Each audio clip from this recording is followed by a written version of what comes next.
Hello, everyone, and welcome to another episode of True Dungeon Talk with Trent. My name is Trent of TrentTokens.com. I'm a big fan of the game called True Dungeon and an avid collector of tokens. That's what you can see behind in all these binders here. If you've never heard of True Dungeon, go to TrueDungeon.com to learn all about it. You can also go to the forums there and connect with an amazing community, the best community of all time. Quick sentence about what True Dungeon is. Imagine live Dungeons and Dragons plus an escape room melded together to just have the best time of your life. That's it. So go to TrueDungeon.com for more info. And thank you very much for watching the show. If you're watching live, thank you. Hello, all the live people. And if you're watching later, hello to all of you. Oh, speaking of that, the algorithm stuff. Click like and share and notification options and all that other algorithm stuff. It's good for the show and helps get the word out, and hopefully we can get more people to know about True Dungeon and the amazing thing that it is. In today's episode, I'm going to interview the creator of True Dungeon, the one, the only, the myth, the legend, Jeff Martin. Let's give it up for Jeff Martin. Hello, Jeff. Hey. Oh, the audience loves you. Look at that guy right there clapping. Yeah, he's claps every time. It's almost like it's a video loop, but I won't tell anybody. It'll be our little secret if it is a video loop. Hello, Jeff. Welcome to the show. Thanks for having me again. Appreciate it. It's a super big pleasure. Today, we're going to talk about a number of things, but definitely we're going to talk about Gen Con, which was just last week. We'll get to that in a few minutes. But let's say hello to some people in the chat here. Guildstrife, hello. Kusig says party time. I agree. Thomas, hello, Thomas Ross, and David Haas and Brad. That's Aussie Brad. Even Aussie Brad is watching. Hello, Aussie Brad. Chris, hello. Bill, Steve, so that's Steve and Chris. Thank you for the Austin clan. Steven, Bill, hello. He says he drove the trip back straight, left on Sunday, got back Monday at 2:30. Whew, that's tough. There's David, hello. Chris Samir, hello. And Burnt the Waffles, hello. Wow, we got a lot of people saying hello. So Thank you all for joining the show. So how you doing, Jeff? Have you recovered? Did you get any sleep since Gen Con yet?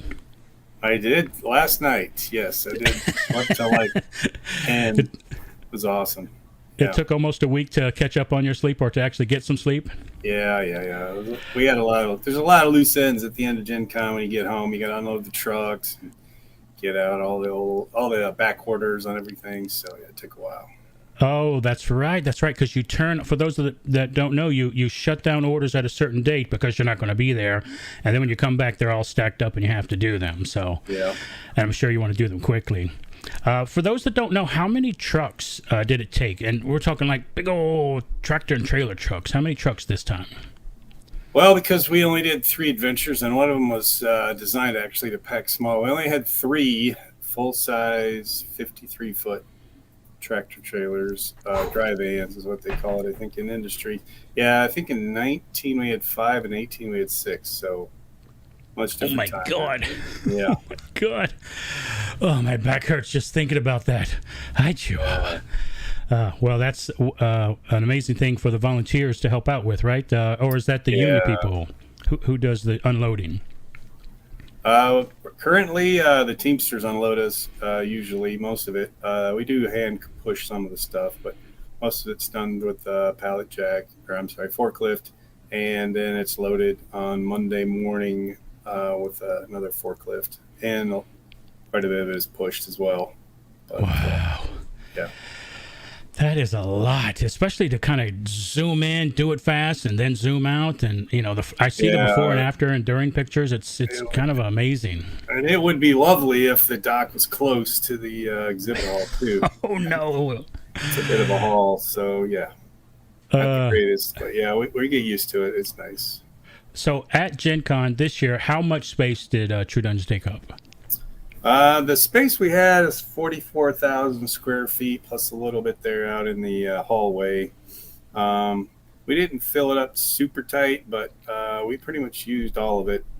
So yeah, we were able to make the 3 dungeons bigger. I don't know if anybody noticed that played Florian's Feast before, like at MomoCon or PAX West. The holding areas and some of the rooms are quite a bit bigger. It did look like things were bigger, especially in some of these pictures we're about to see. Let's see. By the way, for those of you in the chat, make sure you throw in your questions. If you don't mind, maybe say question dash what your question is. Ask anything about anything we're talking about now, or True Dungeon, Gen Con, and this amazing announcement that happened right before Gen Con. Oh my God! True Dungeon is going to a new convention, MomoCon 2023. And with a brand new adventure, too. Oh, that's right. We are excited. Curse of the Crimson Isle. Okay, I'm sorry. Go ahead, Jeff. No, it's something we've been working on for a while. We were going to go there pre-pandemic, but it all got canceled, of course, because of that. And I had met Chris and Jess. They're just a married couple that started at their convention just for fun, just to make fun for other folks, and they kind of got out of hand. So they're kind of kindred spirits. The con last time, it's a 4-day con. It's Thursday through Sunday, just like Gen Con. They did 42,000 folks a few months ago. So yeah, it's a nice sized con, and it's really growing. So we were really happy to be there and just get there. And next year we'll hopefully knock it out of the park, and it'll grow. Wow, it's amazing. Now this adventure takes place after Ebony Bay in the series from the art point of view, right?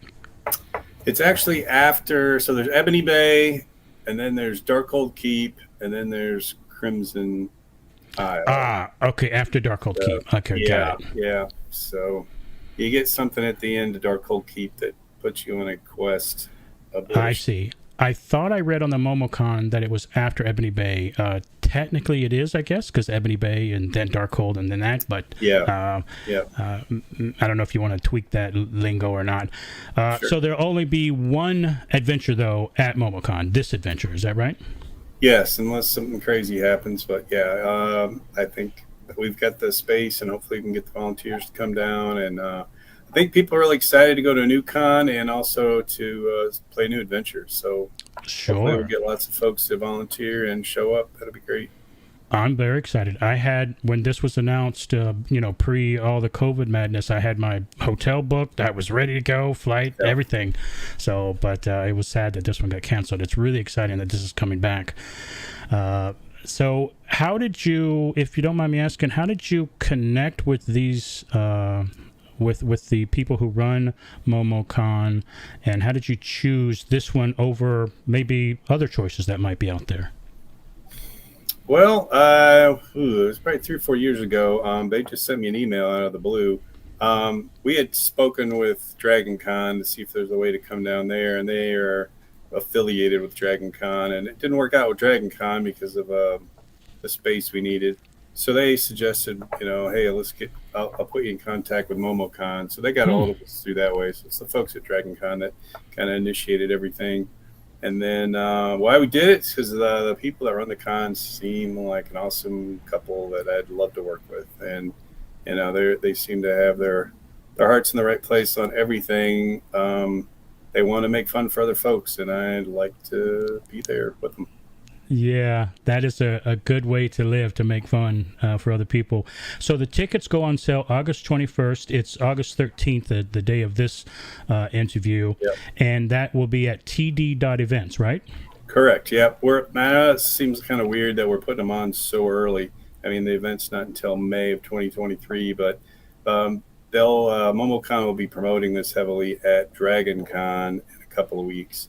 So we wanted the tickets available so people that happen to see it at Dragon Con or interested could snap a QR code and get tickets right away. So, yeah, that's why they're open so early. Got it. Yeah, anybody in chat excited about the MomoCon and Curse of Crimson Isle? I assume you are. Let me check the chat. Speaking of the chat, let me see here. David says setup and teardown went really well. Talking about Gen Con, the decreased amount of stuff was definitely appreciated by the local install crew. Yeah. Rachel says Florian's was very spacious. It was nice, so that's cool. And Thomas says that we local install made it easy on the Sunday workers. Very nice. And let's see. So we have a question here. Steven says, I like the old riddle reveals, and then the printed modules were even better. I like them as mementos of the dungeons.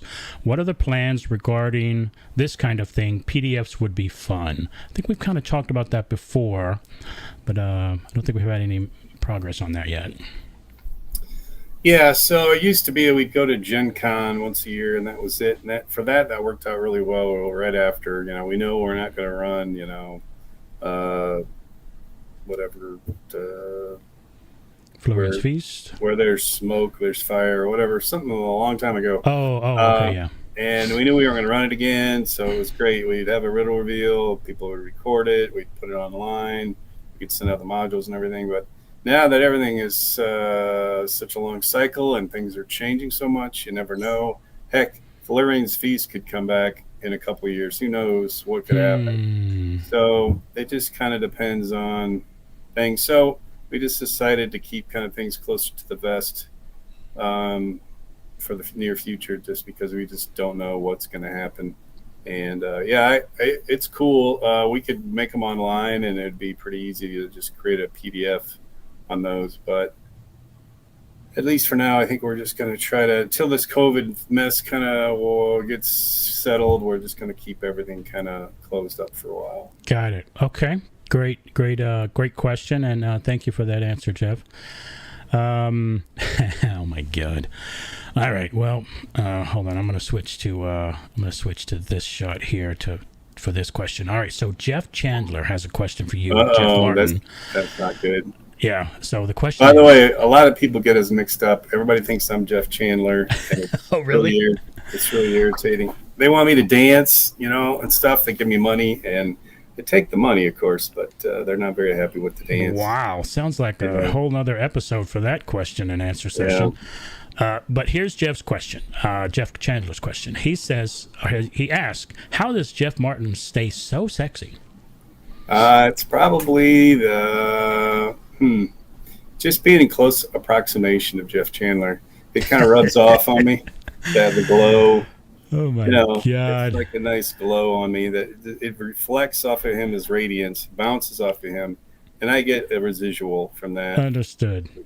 Well, there you go, Jeff Chandler. You are the reason. Brad asks, when will you do a TD adventure down here in Oz? I guess he means Aussie land. Oh my God! I would love to go there. I would take a detour, go to a small island off the east side, go visit New Zealand for obvious reasons. But I don't know. I don't know how that would work with customs, getting all the stuff cleared, and then volunteers and all that stuff. A long time ago, way back, like 2003, we were supposed to go to Gen Con UK and put on a small show. But then that event got canceled by Gen Con. They hosted it once they bought Gen Con, and that was the last. They didn't want to do another one. So, unfortunately, but it'd be nice. I'd love to. I just think the logistics are too crazy. Yeah, to get the stuff there. Yeah. All right, so Brad, you take care of all the logistics, and then we'll see what we can do. Kusik says, Florian's was our favorite. Girlfriend and I did all 3 at Gen Con for our first ever dungeons. Was epic. Well, welcome to True Dungeon, Kusik. Oh, that's great. I'm so happy to hear.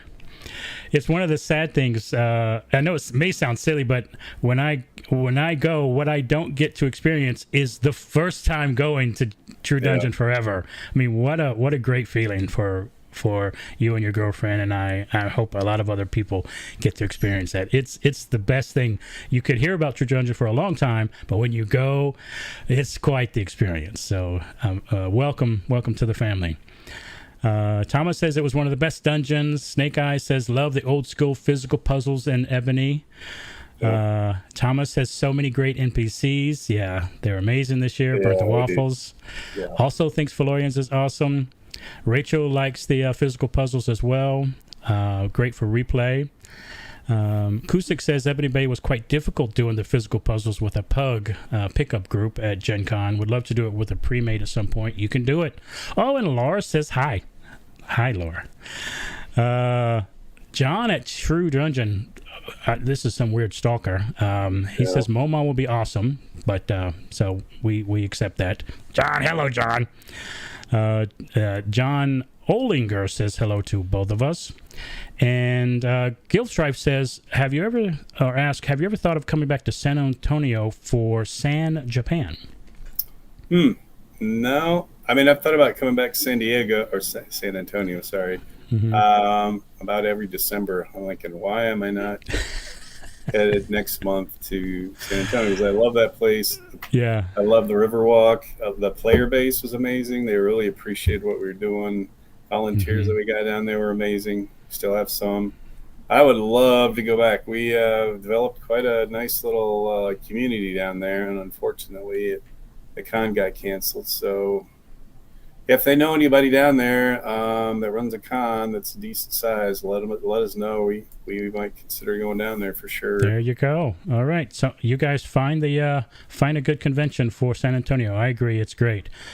Rebecca says that she would love to see us the True Dungeon go back to San Antonio again. Great city.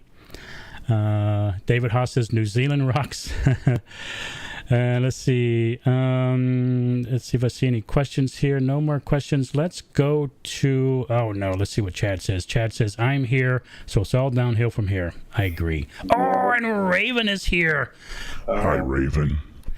Raven says, don't worry, Chad, I'm here too. I'll offset your presence. That's true. It's all balanced. All right, so if you didn't know, Raven's one of my favorite humans on the planet. All right, so let's go to the next thing here. And speaking of favorite fun things, let's see. So this is 2 weeks away. Yeah. VTD 7B. What can you tell us about Ebony Sales, VTD 7B? Well, it should be interesting. We've got a little bit of twist in there. It's towards the end. That's about all I'll say, I guess.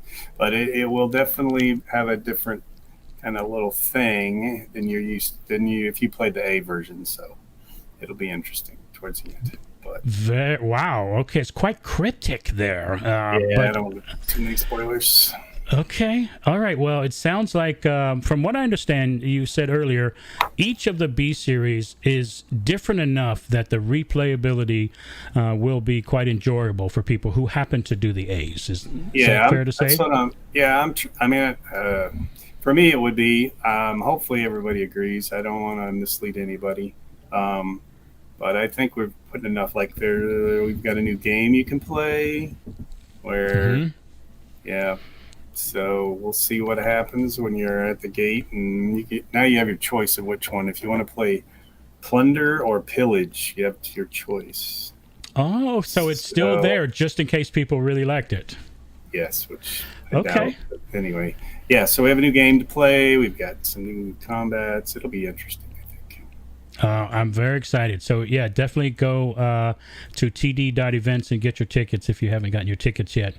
Now, last week was the behemoth, the big dog of the year, Gen Con, where there were 3 adventures, Felurian's Feast, Weird Magic, and Ebony Bay. So how did Gen Con go? It's been a long time since you've been to Gen Con, been to such a big physical convention. Tell us everything. It was 3 years since we've been there. God. Crazy. I wasn't sure people would remember us or what they want to do. So luckily we had some awesome volunteers that it was crazy. During the build, the Nagleys came in and helped coordinate all the build, and that allowed the Carbondale crew to just concentrate on small specific things that needed to get built. Since they're the only ones that know how to do those things, that worked out really well. That freed them up to be able to get a lot of stuff ready on time. And then the install group did amazing, considering it's been 3 years. And some of them were new, but they jumped right in.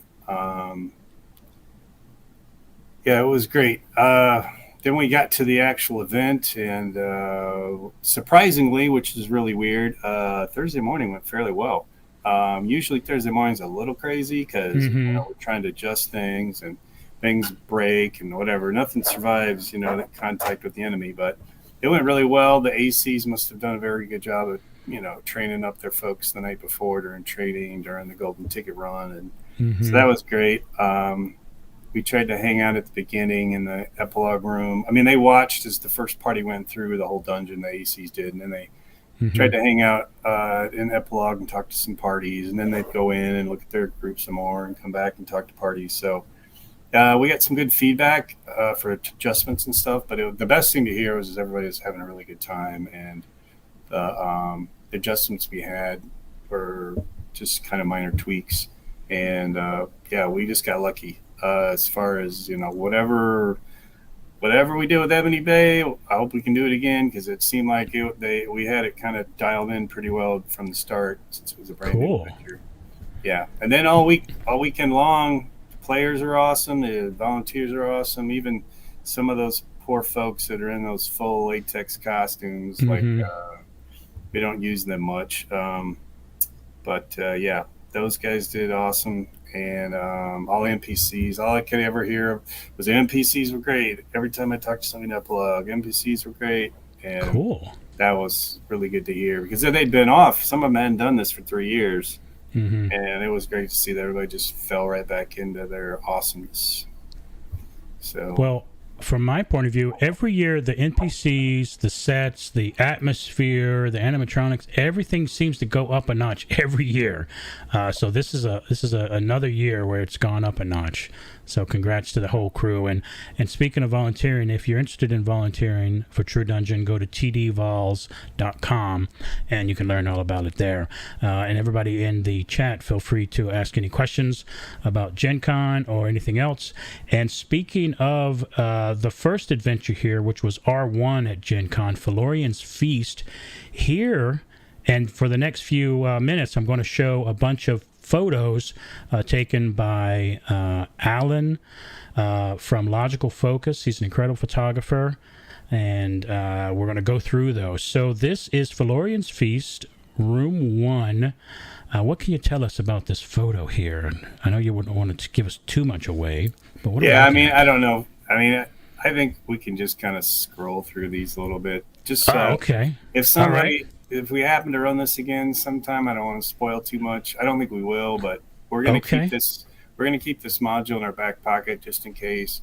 It was originally designed to fit in a 26-foot panel truck, because we had to take that to PAX West.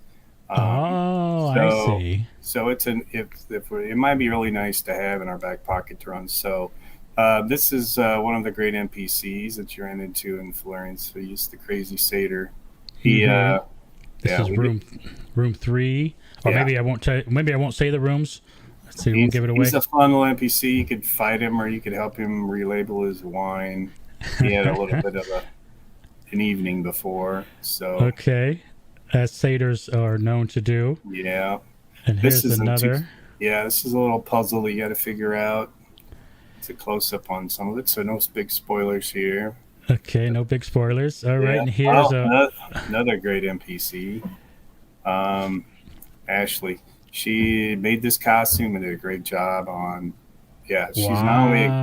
Yeah, she made the costume and then knocked the part out of the park. So she did great. Yeah, the costume is incredible. Yeah, and the set is incredible. And here's a shot of one of the set pieces. One of the sets, it's the best part of this puzzle is you get to sit down, which is awesome, especially on the concrete floor. But this was, I decided it'd be fun to make a dad's puzzle. So this is a dad's puzzle. If you're a dad's puzzle, you're a dad, you can get this puzzle pretty much. So I think you're talking about dad jokes here. Could be. Yeah, another great shot. He's the gentleman there that greeted you as you got to the feast. And here is the one and the only. Yeah, hopefully you treated her well. If not, you're in trouble. Big trouble. And for those who don't know, Felorian's Feast is based on what author's book series? Yeah, there's a New York Times bestselling author, Patrick Rothfuss, and he calls it the King Killer Chronicles. He's got 2 of the 3 books written. He's got some short stories, a novella, and some stuff. He's had some issues lately with COVID and then some other personal stuff going on. So he hasn't really worked much on his stuff, but he did read the prologue to his third book last year. It was amazing. So I'm excited about the third book. Hopefully it'll be out soon. So Very yeah, cool. he played a long time ago with Will Wheaton, I think in maybe 14, and loved the event, and came up to me afterwards and said, "Let's work together sometime." And I'm like, "Okay, I guess so." Twist my arm. So we've done a couple of modules together, and they're anxious to do another one. If we ever, I don't know if there's any other setting that would work well with TD. That's why we kind of had to do the Fae over again, because I couldn't really think of another setting that would work really well with monsters and puzzles and kind of stuff. There's other settings in his books, but nothing that I could really think of that would. The underground, where the one girl goes. That's the spot. The Ender thing is really cool, but there's no monsters in there, so we'd have to have an all puzzle dungeon. I see. Okay, so yeah, if you're a fan of Patrick Rothfuss, you'll really like Florian's Feast, and if you haven't read his books, they're great. I recommend them. Let me check the chat here to see if we have any questions. Looks like a lot of people are saying that Tarly was great, the best NPCs ever. And let's see, Rachel says we had shrink wrap 20 packs of Epilogue at GC. Do you foresee that being a mainstay going forward, or do you think we'll have a treasure chip option at future cons? We're trying to stay away from just giving out the treasure chips. There's really, it just seemed like it's a better way to go. Less security risks, less people duplicating them, faking them, and we would rather just hand out the treasure chips than in there. Give it out to everybody. Got it. Let's see if I see any other questions here. Raven asked, has Rothfuss ever had a chance to play Florian's Feast himself? Unfortunately, no, due to COVID and some other things. We actually presented it up in like an hour from his house last October, but he wasn't able to make it because he wasn't going to go to the con. So for him, it's not worth the risk. So it's understood. Cool. Yep, understood. Let's move on to the next adventure, R2, at Gen Con. It was called Weird Magic. What can you tell us about Weird Magic? Ooh, weird. It was weird, and it was a lot of magic. So originally, a lot of these modules were designed. Well, this one was designed like 3 years ago. Then COVID hit. This was supposed to be an homage to Expedition to the Barrier Peaks, which had a little bit of sci-fi element to it, where a party comes upon a wrecked alien ship, and also at the same time we were working on an homage to the Tomb of Horrors. Maybe that'll come out someday. So that's where the gist of this came from. That we thought, well, it'd be cool to say, what happened if like a tinker mage ran into some alien tech and kind of merged the two together. So as you go through the module, it gets a little higher and higher tech till you get to the end when you're seeing some sci-fi elements. But I like this puzzle. It was fun to see everybody working together. It was had a cool illusion to it, and I wish this could have got shown more than 2 conventions, but that's the way the COVID ball bounces. Because we designed the puzzles to be really heavy duty, and that we could take them to 7 or 8. So someday maybe, but I doubt it. So this is probably the last time we'll see Weird Magic. Oh, say it ain't so. Well, this is a classic True Dungeon puzzle where you need multiple people working together as a team.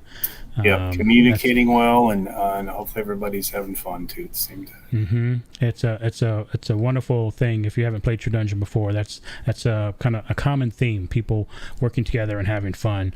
And then moving on to another room. Anything you can tell us about what's going on here? Oh, it's just a mean guy. Mean guy. Mean guy, yeah. We had other plans for him, but then, things went crazy. He was going to be a monster later on in a virtual, but we had to scrap our plans and do Weird Magic, so we made him a monster in Weird Magic. So So it's fun. Nice, big, cool little puppet thing. Yeah, it kind of looks like that one game where there's two people boxing or two little robots. Yeah, rock. That's what it looks like. Yeah, it's very cool. And here we have what looks to be a weird magic puzzle. Yep, there's these little cool valves.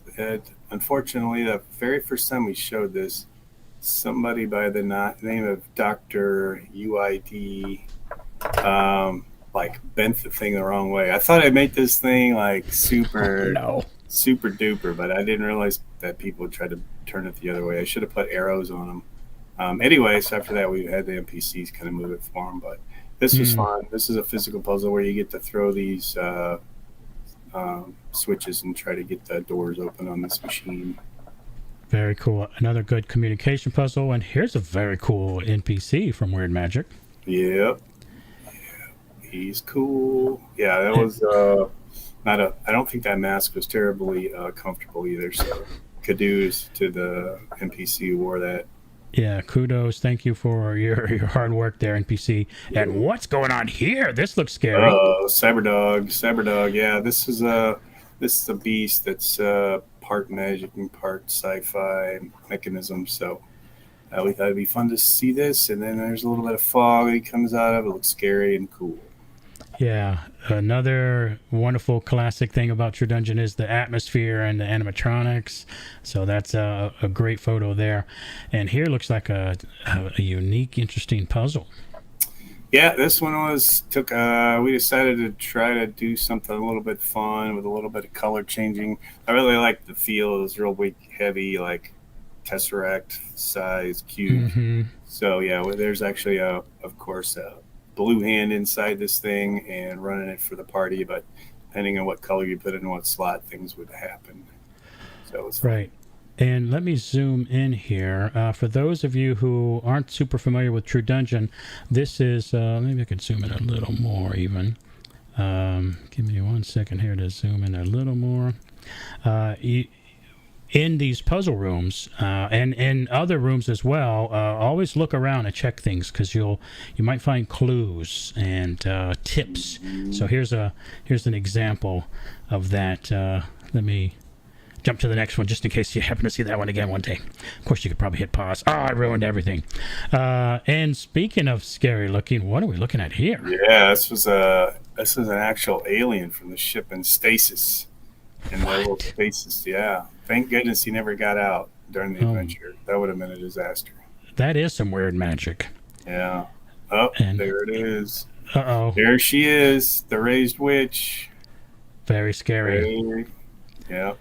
Or if you rearrange the letters, it spells tech wizard. I thought that was good. Anyway, yeah, so that was an awesome photo, too. But that was a great NPC interaction opportunity to talk to and be mocked by the raised witch as you're trying to end her vile schemes. It's very, very, very cool photos. Let's see. Let me check in with we'll move on to Ebony Bay next, but let me check the chat. Let's see. Man, lots of chatter today. I'm looking for questions. Looks like everybody's talking with each other. That's really great. Let's see. There's a check token. Chris says that MomoCon there was a Trent tokens in that coal furnace. You're not supposed to leave tokens in the dungeon, people. What are you doing? Ross says that their bard tried extensively to seduce the cyberdog. I'm not sure you could roll high enough for that. Yeah. And in Galage says, I wish I would have another shot of that cube puzzle. Sounds like they weren't able to solve it. And Brad says that the puzzle was crazy. They got it by accident. And Lynthia817, she says, where did you get those cubes? I think they want the cubes. Yeah. We actually made them.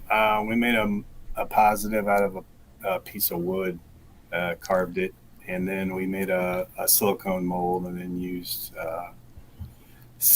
translucent resin and made the cubes ourselves. So that's why they had the heft and the cool look. Yeah. Wow. It was expensive, but it was cool looking. It's definitely worth the pieces. Wow. Sorry, those are one-offs. You can't get those. And Julian says, friend of mine who volunteered for the first time was the blue hand for one of the shifts at Gen Con. Very nice. And Mr. Tomothy says, I got all the weird magic puzzles by accident. That happens sometimes too. Nice. Armadillo says that they love that one as well.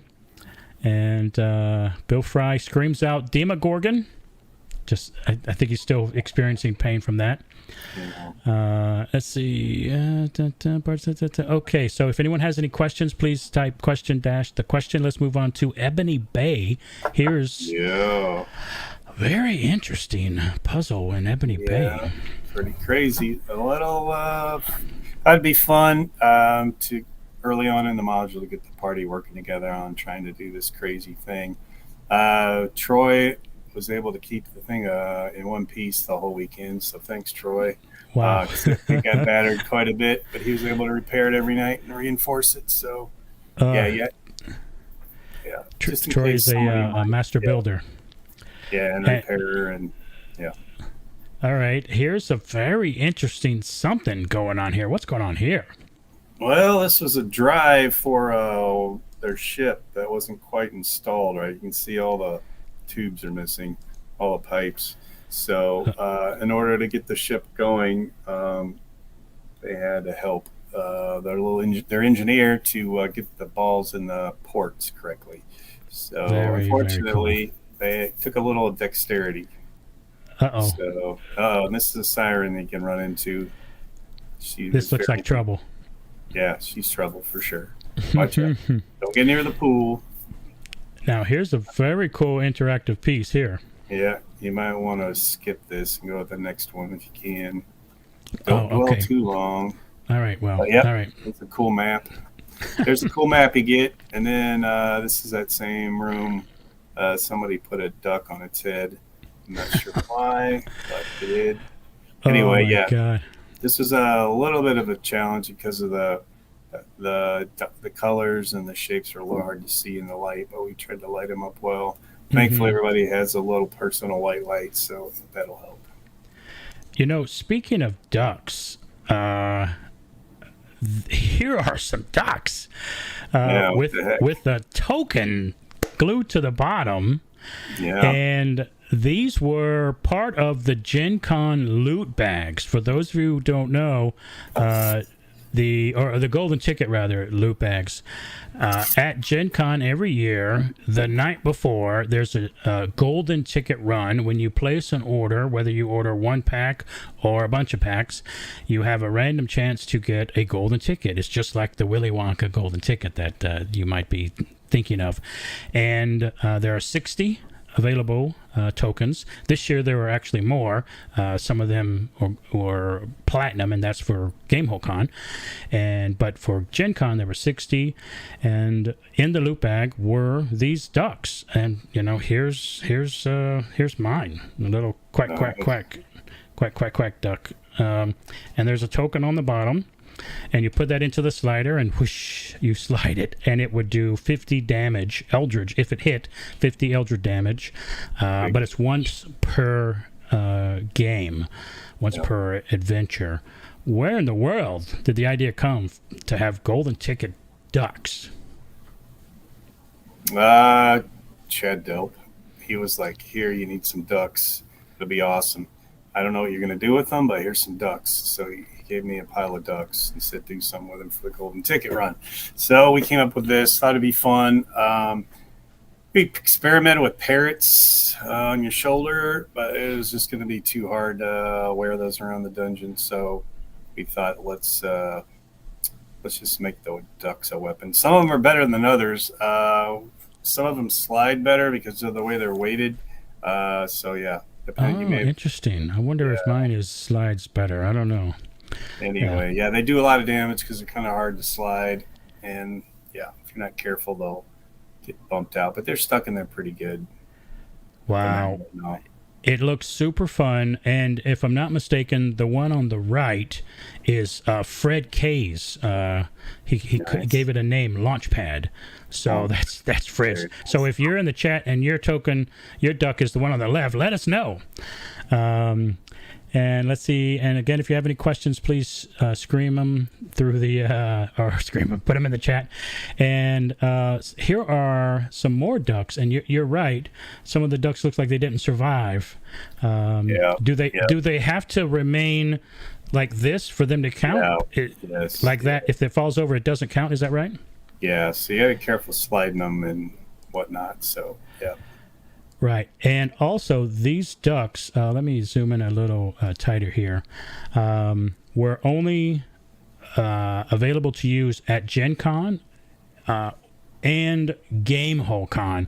And for those of you who don't know, it's a pretty long history of golden ticket rewards that might just be for Gen Con, or they might just be for the season. Only a couple times has it been for like a permanent. But these are just for the remainder of this year, basically. I thought it'd be fun, and then after a while it'd get kind of annoying for the DMs, so I thought let's just make it a 2022 thing. So. Right. Now, earlier I mentioned that there are platinum back golden ticket tokens for GameholeCon. Will there be more duckies for the GameholeCon loot bags? Oh, I don't know. We'll find out, I guess, soon enough in October. I don't want to give anything away, but I tried to slip it in. Everybody in chat. I tried. I tried my best. Okay. Well, you can't get too mad at me. Now, here's another photo that Alan took. This is the final run of the Friday night at Gen Con, and normally 10 people are max in the run, and then you'll have maybe an NPC and a DM in there, so you're looking at maybe 12 people. This is a lot more than that. We call this a one of us run. As we go through the dungeon, whoever's in that room, we try to, convince them to come with us into the next room, and everyone chants one of us, one of us. So here's a one of us run, if you've ever heard of that. And you can tell everybody's having a really good time. So there you go. Good folks. Yep. Yeah, very, very fun. Very fun photo. All right, so if anyone has any more questions, please let me know. We're going to be wrapping it up here. Let me check. I would the like chat. to say one thing. I didn't quite go ahead. With so I talked about Gen Con, but I didn't talk about the teardown, which went really well. Jen Nigley and a bunch of folks came in on Saturday night and tore down Valerians and got a lot of other stuff done, the coaching for the other ones. So it was a really nice surprise for the non-local install folks when they got there on Sunday that they had, a couple less hours of work to do, if some of them had less than that. So it was a nice surprise for them. Some got to go out and enjoy the con more than they thought they would because of everybody hustled on Saturday night. So it was great to see. That's very cool. There actually is one more thing I wanted to mention. Speaking of, I've mentioned GameholeCon a couple times here. If you go to GameholeCon.com, you can purchase tickets. They're on sale now. Yes. There are 2 adventures, Ebony Bay, and a new adventure, Darkhold Keep. And it's later in October. So definitely go there.